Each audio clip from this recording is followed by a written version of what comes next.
ప్రముఖ తెలుగు హాస్యనటులు పద్మశ్రీ పురస్కార గ్రహీత బ్రహ్మానందం జన్మదినం నేడు. ఈ సందర్భాన్ని పురస్కరించుకొని తిరుపతి జిల్లా చిల్లకూరు మండలం ఏరూరు గ్రామానికి చెందిన సైకత శిల్పి మంచాల సనత్ కుమార్ సాగర తీరంలో ఇసుకతో బ్రహ్మానందం సైకత చిత్రాన్ని రూపొందించారు.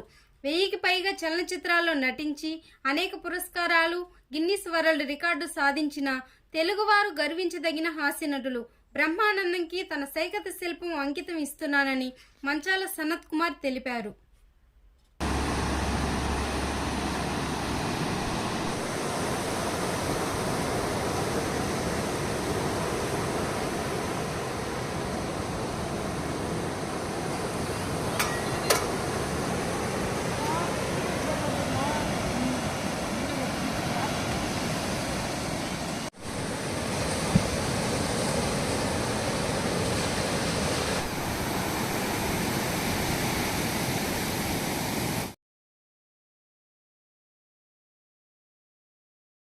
నా పేరు సనత్ కుమార్, మాది చిల్లకూరు మండలం ఏరూరు గ్రామం, తిరుపతి జిల్లా.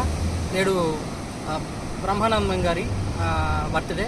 మన తెలుగుకి ఒక అద్భుతమైనటువంటి హాస్యాన్ని అందిస్తూ ఆ యొక్క హాస్యం ద్వారా చాలామందికి ఆనందాన్ని కలిగిస్తున్నటువంటి మన తెలుగువాడు మన బ్రహ్మానందం గారి యొక్క జన్మదినాన్ని పురస్కరించుకొని ఏరూరు సాగర్ తీరంలో నేను బ్రహ్మానందం గారి యొక్క సైకత శిల్పం చేయడం జరిగింది. అందరికి కూడా నవ్వు అంటే చాలా ఎనర్జీ వస్తుంది. మరి బ్రహ్మానందం గారిని చూడంగానే అందరికి కూడా నవ్వు వస్తుంది. మరి అంతటి తెలుగువాడు మరి సత్తా ప్రపంచానికి 1000 సినిమాలు దరిదాపులు 1000 సినిమాలు చేసి గిన్నిస్ వరల్డ్ రికార్డులు కూడా ఎక్కినటువంటి గొప్ప వ్యక్తి. అలాంటి వ్యక్తి గురించి ఈరోజు నేను సైకత శిల్పం చేయడం అనేది కూడా చాలా గొప్పగా భావిస్తున్నాను.